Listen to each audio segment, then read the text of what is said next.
Hello everyone and welcome to this video where today I'm going to be teaching you how to use our selection tool and direct selection tool plus the group selection tool in our Adobe Illustrator software. So first, in order to select the selection tool, we have to go to the left side of our tool panel over here, and then you can see that we have a selection tool present here and also our group selection and direct selection tool present here, as you can see clearly. Okay, first, what the selection tool does, as I explained in the previous video, is that it is a black arrow icon that you can use all the time. It functions as a typical cursor, allowing you to select, click, and drag objects around your text screen. Okay, so first let me create an object so that I can show you what it does. So let's create an object over here. Okay, now you can see that I have a square over here. Let me increase the line of our stroke by clicking on this arrow over here to go to properties for my rectangle. Okay, so I'll increase the stroke to about this much. All right, now what I'll do is basically go over here and I can click on the object, then I can move it to any place I want, as you can see clearly. Okay, so this is what you use to basically do with the selection tool. You click on it, drag it, and you can also resize your objects using the selection tool, as I will show you right now. You can select any one of these sides to increase their width, their height, okay? Or if you want to increase them gradually with a corner, you can do that as well. All right. Some things you need to know about using the selection tool is that you can also use it to copy your objects. Now, you can either just select copy and paste it over here like I did, or you can go over here and let's say I hold the Alt key on my keyboard, and now you can see uh, the cursor changes itself, and here it is showing me a different cursor, which means it is ready to copy. Okay, now if I click and drag, you'll notice that my original shape stays in place and I can copy it and put it over here. And then afterwards, if you want to copy more types of the same shape over here, you can just press Ctrl plus D and it will copy your shape according to the space and also the width and height you left it on your artboard, as you can see over here. Okay, we can use these ways in order to create different types of designs in Adobe Illustrator. Now say I select all of these objects over here. I can also press Alt to copy them down, as you can clearly see right now. Okay, this is very helpful while creating any types of designs that contains repetitive same designs. Okay, now let's press Ctrl D over here. Now you can see that I have a calendar format almost done. Let's press Ctrl Z, and Ctrl Z is basically to do and undo of your move that you did previously. All right, now here you can see that all of my objects are here and it looks perfect. All right, now what the selection tool also allows you to do is basically select an object and change its color. Now you can either go over here, double click it and select a color from here from our color picker, or you can go over here to the color option and then select a color over here, and now you can see that it readily changes its color according to the one I want. Okay, I can select this one, let it be yellow, this one let it be navy blue, red, let's say this one has black, green, etc. Now another thing you need to know about selection tool, you can use it to select a group of shapes and then change your colors as well. Now you can see that 4 of my rectangles over here have the orange color. Okay, and let's say you want to select all of them, but there are a few of the objects over here which you do not want to change the colors of. So what you'll do is basically press an object over here, press shift and then select the objects that you want, and afterwards you can change their colors. Now you can see that the objects that I have chose selectively have changed their colors by holding the shift key on my keyboard. Okay, now I can go again here, match the object's color so that matches over here. All right, now I'm gonna do the same thing, select 1, then 2, 3, 4, 5 and change their color. There you go. Now you can see this is what it looks like. Okay,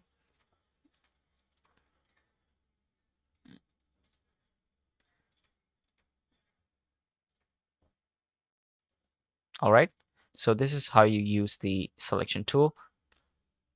Okay, And afterwards, let's delete all of this and I'll show you how to basically, let's say I create a rectangle over here. Before that, let's press Ctrl Z and select default colors. Let's increase the stroke a bit. Okay. Now, what I have here is the rectangle, and I told you before that I can use these options or dots over here in order to change the way I want my shape to be. There's also another rounded corner option over here. As you can see, right over under this vertex, we have this dot with a full stop inside, and I can just click on it and drag it in order to make a rounded corner. Okay, as you can see.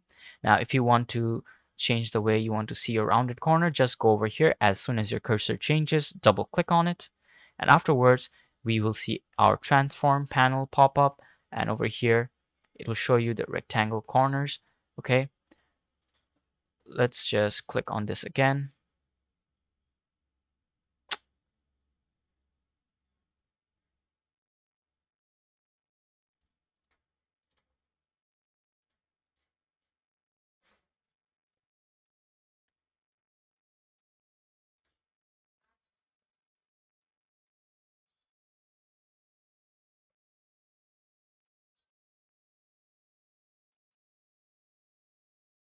Okay, after clicking on that, you can see that we have this transform panel up here, and here we have the corner type that we want, and we can select on this, and then you'll see different types of corner types. As you can see, we have the chamfer, the inverted round, and the round. Okay, let's select round, and here you can also select the corner radius that you want.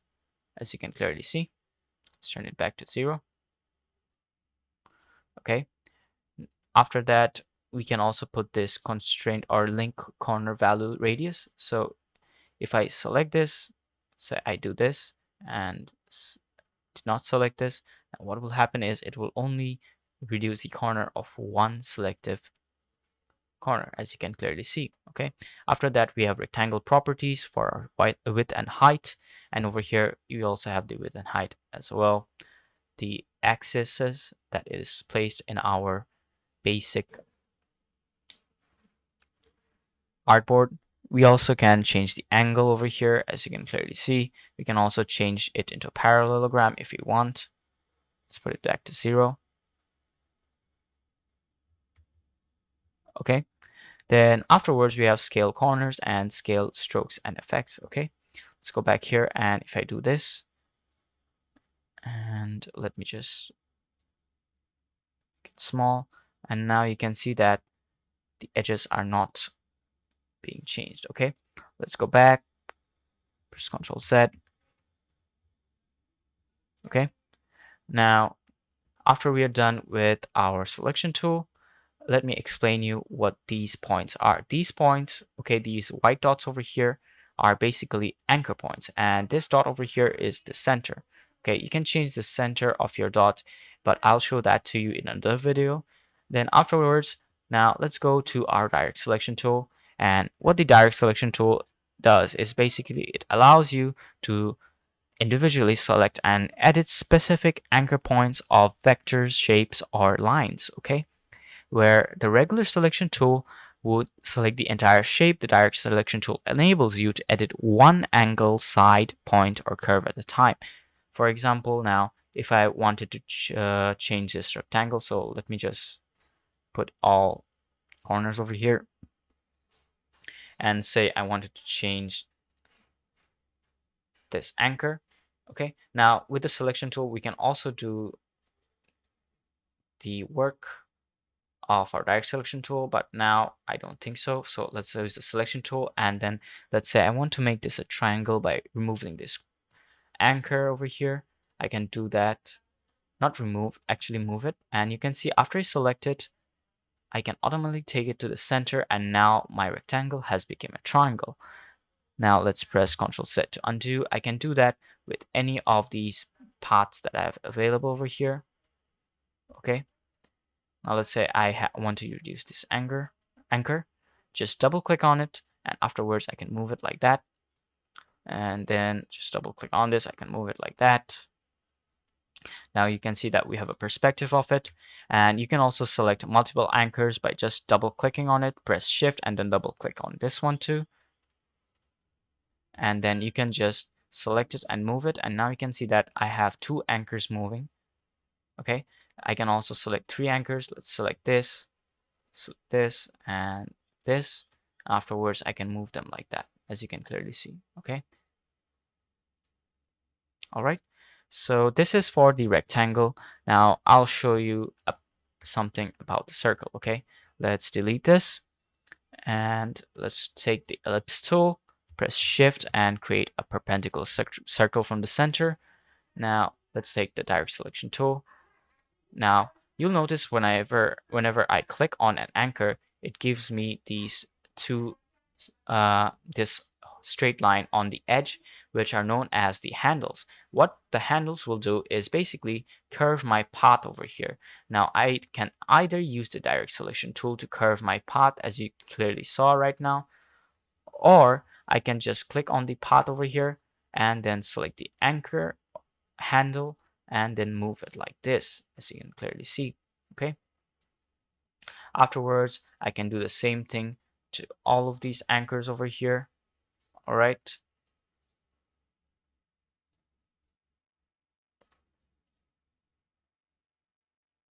Let's go down and then select this anchor and then select this anchor. All right. Now you can see that I have a weird shape over here. Using my direct selection tool, I change the handles direction and create this wavy shape over here. All right. If I select it again, you can see I have the handles present. I can move them all one by one, or I can also select them like this and move them. All right. So this is how you use the direct selection tool in order to move your handles. So let's select this and delete it. And afterwards, let's say I want to create a design with my selection tool, which I will basically use the group selection tool in order to show you its work. Okay, so let's go ahead and first tell you what the group selection tool does. This tool is used to easily select a specific object within a group in order to move, edit, and resize it individually. I actually even didn't realize this was a real tool until today, but I'm super glad it exists because this will save you a lot of time and eliminate the need for a million double clicks, which accomplish the same thing but takes a lot longer. Okay, so let's create a group of objects over here. Let's take the polygon. Let's press shift and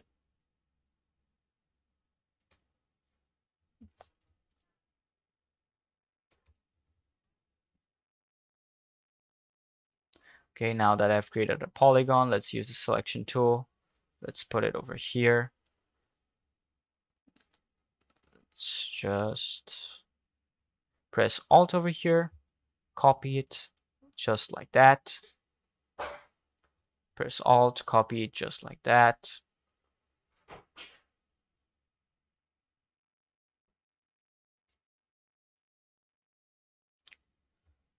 Okay, let's move this one a bit to the right.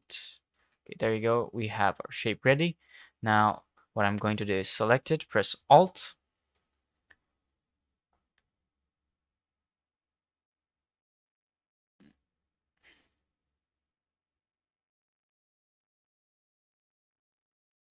make a copy of it just like that. Select it, go a bit far. Okay, now what I'm going to do, press Ctrl Z, take it back.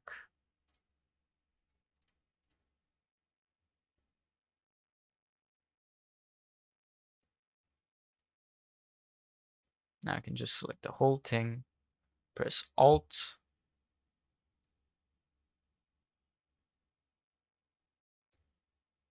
and copy it like that, okay? So now let me delete these two over here. I can easily then select all of them, press Alt, paste them over like this. Okay, now you can see that I have a beautiful honeycomb structure. Now I want to select all of them and I want to change their stroke color. So I'll double click on appearance over here or single click and then select yellow or orange. That works better. And then in color fill, I would like to put in the yellow color. Okay, now you can see that I have a honeycomb ready for use. Okay, now what I would like to show you is basically first let me group them together, because most of the time you want to group your objects together in order to like use them. For example, let's say I want to move all of them together, but I do not want to change the way it looks and save a lot of time. So for example, let me just Control Z to ungroup them again and say I want to move them one by one. Okay, that will take a lot of time and I do not want to waste that much time. So in order to save time with the selection tool, I'll select all of them, right click, select group, and then what will happen is basically when I select one part of the object, it all moves along. Okay, so this is a very good shortcut to use while you're trying to move a lot of objects together, but trying to save time, not to waste any measurements that you're trying to do. Okay, now afterwards, what I'd like to do is basically move a selected tool, but not just, just double clicking on this selected and then moving it, which will just be like very time consuming. As you can clearly see, if I double click it, then I only can move it, but it still stays in a group. Now if I move one of them, you can see that all of them moves.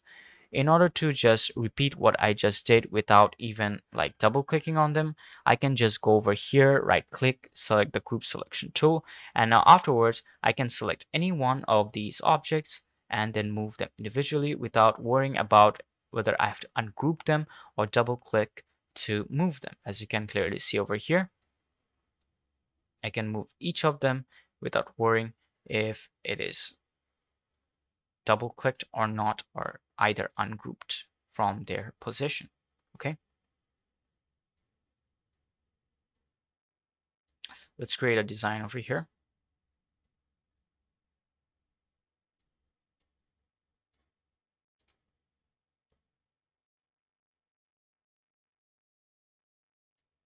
All right, now since my design is complete, that concludes the end of our lesson. So thank you for watching this video, and I hope you've understood how to use the selection tool, direct selection tool, and group selection tool.